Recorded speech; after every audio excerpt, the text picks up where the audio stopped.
ನಾನಿವಾಗ ಎಲ್ಲಿದ್ದೀನಿ ಅಂತೇಳಿದ್ರೆ ಗುಜರಾತಲ್ಲಿ ಭಾವನಗರ್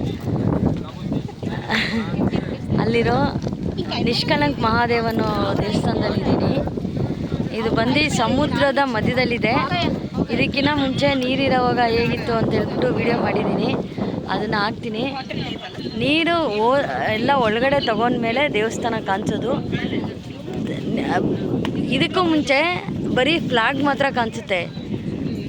ಅದು ಕರೆಕ್ಟಾಗಿ ಇವತ್ತು ತಿಥಿ ದಿವಸ ಒಂದೊಂದು ದಿವಸಕ್ಕೂ ಏಕಾದಶಿ, ದ್ವಾದಶಿ, ತ್ರಯೋದಶಿ, ಚತುರ್ದಶಿ, ಪಂಚಮಿ, ಆ ಥರ ಒಂದೊಂದು ತಿಥಿಗೂ ಒಂದೊಂದು ಟೈಮಿಂಗ್ಸು.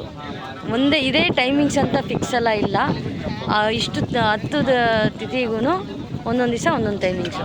ಇವತ್ತು 9:30ಗೆ ನೀರು ಎಳೆಯೋಕ್ಕೆ ಸ್ಟಾರ್ಟ್ ಆಯಿತು. ನಾಳೆ 11 ಗಂಟೆಗಂತೆ. ನಾಳೆ 11 ಗಂಟೆ ಅಂದರೆ ನಾಡಿದ್ದು 12 ಗಂಟೆ ಆ ಥರ ಹೋಗ್ತಾ ಇರುತ್ತೆ. ಸೊ ಇವಾಗ ನೀರು ಫುಲ್ಲಾಗಿ ಎಳ್ಕೊಂಡಿದೆ.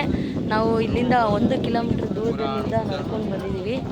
ಅಲ್ಲಿ ಏನು ಅದು ಕಾಣಿಸ್ತಾ ಇದೆ, ಅಲ್ಲಿಂದ ನಾವು ಇಲ್ಲಿ ನಡ್ಕೊಂಡು ಬಂದಿರೋದು ಸಮುದ್ರದ ಮಧ್ಯದಲ್ಲಿ. ಇಲ್ಲಿ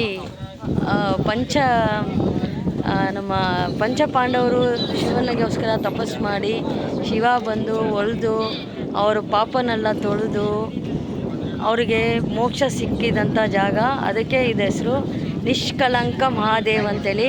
ಎಷ್ಟೇ ನಾವು ಪಾಪಗಳು ಮಾಡಿದರೂ ಇಲ್ಲಿ ಬಂದು ಈ ಶಿವನ ದರ್ಶನ ಮಾಡ್ಕೊಂಡು ಹೋದರೆ ನಾವು ಮಾಡಿರೋ ಪಾಪ ಎಲ್ಲ ಕಳಂಕಗಳೆಲ್ಲ ಶಿವ ತೊಳೆದಾಗ್ತಾನೆ ಅನ್ನೋದು ಒಂದು ಜನರ ನಂಬಿಕೆ.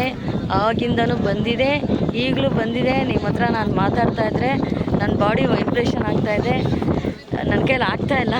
Thank you very much.